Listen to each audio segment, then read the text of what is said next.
Kembali lagi bersama saya Johan di Jurnal Trading ID. Jadi pada kesempatan video kali ini kita akan membahas kembali untuk update dari pergerakan si gold ini sendiri atau si XOUSD. Nah, kemarin sempat kita briefing juga ya di postingan pagi pada tanggal 30 Maret kemarin ya.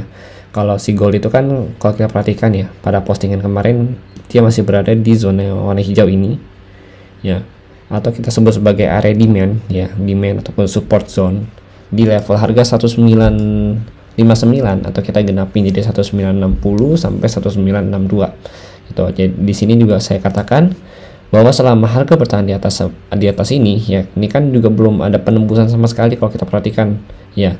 Dan yang menjadi faktor yang lebih kuat dia untuk bertahan di atas ini adalah garis trend lainnya ini kalau kita lihat. Jadi selain dia bertahan di atas kotak ini ya, dia juga berada di atas trend lainnya dia. Ini trendnya 1 jam gitu. Trendline 1 jam. Nah, kalau kita perhatikan dari sini poin 1 ya sampai poin kedua itu sudah mencerminkan area trendline tersebut. Artinya kan sini udah valid ya untuk trendline-nya itu sendiri gitu. Nah, kemudian kalau kita perhatikan juga ya dari volume ya, dari volume yang ada rejection di sini mulai dari jam 9 malam. Jam 7 malam. Ya, mulai dari jam 7 malam kemudian dilanjut sampai kurang lebih di jam 5 pagi itu volume buyer itu masih mendominasi gitu kalau kita perhatikan dua volume ini gitu. Jadi ini kalau kita perhatikan memang masih cukup kuat untuk si volume buyernya itu sendiri. Nah, di sini kalau kita perhatikan memang ada fake move ya. Fake move ini kurang lebih itu di jam 8 pagi ya. Di jam 8 pagi ini ada fake move. Nah, ini artinya ya tadinya dia mau break dari si area ini, cuma kan gagal, dia belum ada konfirmasi harga gitu. Memang betul harga candlesticknya itu sempat close di bawah areanya, tapi begitu di next candlenya itu langsung dinaikin lagi. Jadi memang belum ada konfirmasi sama sekali gitu. Jadi yang dimaksud dengan konfirmasi adalah ketika ada satu candle yang close di bawah zona itu sendiri ya, atau di bawah zona ini, kemudian dikonfirmasi dengan satu candle yang sama tidak masuk ke dalam zona yang sama gitu, atau tidak masuk kembali ke zona tersebut, itu baru merupakan konfirmasi dari breakout. Tapi selama dia belum ada konfirmasi breakout ya, maka kita lebih baik jangan entry terlebih dahulu gitu. Nah, ini nanti mungkin untuk konfirmasi breakout pun akan saya buatkan video khusus ya di JTSC nantinya untuk melengkapi episode si JTSC itu sendiri gitu. Nah, kemudian kalau kita perhatikan ada beberapa SNR yang penting yang memang harus kita bahas ya, yang ingin saya diskusikan dengan kalian pada video kali ini. Yang pertama itu tentu area breakout dia gitu. Area breakout dia itu kalau kita perhatikan terakhir dengan untuk area 1974 itu kan di harga di tanggal 29 Maret ya. Kemudian disentuh lagi sama di tanggal 30 Maret dan di breakout nih 30 Maret dia sempat sentuh itu di jam 7 malam. Kemudian dia sentuh dan breakout itu di jam kurang lebih nih kalau kita perhatiin jam 11 malam di breakout sama dia dengan target 1983 gitu. Nah, ini masih potensi untuk di retest kembali oleh si harga pasar tersebut gitu dengan resisten.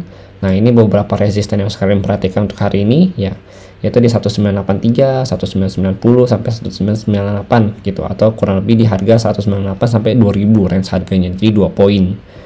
Oke, ini beberapa resisten kita ambil dari sini kalau untuk resistennya. Oke, kita ambil dari sini. Kemudian kalau untuk support sudah pasti di area breakout di 1974 ya. Secara pergerakan dan juga secara struktur harga di sini masih uptrend ya. Kemudian support lagi 1968 dan 1962 seperti biasa, sebelah sini masih jadi area supportnya dia gitu. Nah, secara struktur kalau kalian bertanya kepada saya ini masih uptrend kalau untuk 1 jamnya ya. Jadi secara struktur masih uptrend, kecuali kalau kita perhatikan dia bisa break dari sini. Tetap dia harus bisa break dari 1960 baru dikatakan downtrend. Selama dia masih bertahan di atas 1960, maka pergerakannya masih uptrend terus gitu sampai dia nanti membentuk swing low yang baru. Nah, kita baru berubah lagi tuh nanti untuk penembusan struktur harganya gitu. Kalau saat ini kan dia belum ada swing low yang baru gitu. Jadi memang secara struktur harga swing low-nya itu masih dihitung dari sini gitu. Nanti kalau misalkan dia udah buat struktur harga yang baru atau swing low yang baru ya, baru kita akan menghitung struktur harga tersebut dengan area penembusan yang berbeda lagi gitu. Nah, untuk saat ini kenapa ini kita nggak sebut sebagai swing low, karena ini belum ada swing height-nya dia gitu. Oke, ini masih dengan height yang sama kalau kita perhatikan di 1983 ya. 1983 masih dalam keadaan swing height yang sama dan masih potensi untuk turun ke sini kalau kita perhatikan. Untuk retest lagi ke area breakout dia, membentuk area swing low yang baru gitu, atau dia paling rendahnya itu bisa ke sini ke POC level 1968 ya, ini POC levelnya.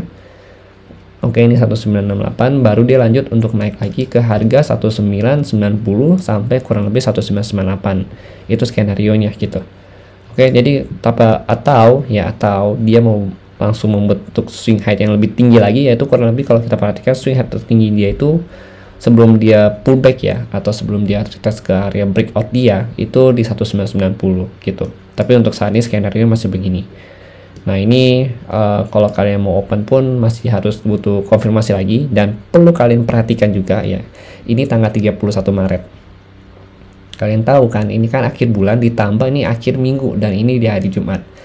Oke, jadi memang pergerakan harga pasar itu akan sangat volatil dan cenderung sangat berbahaya sekali untuk kita tradingkan gitu. Oke, jadi itu yang ingin saya ingatkan kepada kalian semua, karena banyak banget data-data penting yang harus dirilis di minggu depannya ya, atau di bulan depannya, itu yang akan dinantikan oleh pasar sendiri. Tapi kalau saya pribadi untuk saat ini masih kurang lebih wait and see dulu ya, karena di sini saya perhatikan ada zona unbalanced volume, di sini unbalanced area itu kurang lebih di harga 1974 sampai 1977 ya. Ini merupakan area yang cukup penting untuk saya, karena memang ini bisa jadi area yang cukup oke untuk ambil scalping buy gitu, karena ini merupakan zona unbalanced volume-nya. Jadi memang perlu diisi untuk area ini kalau kita perhatikan gitu.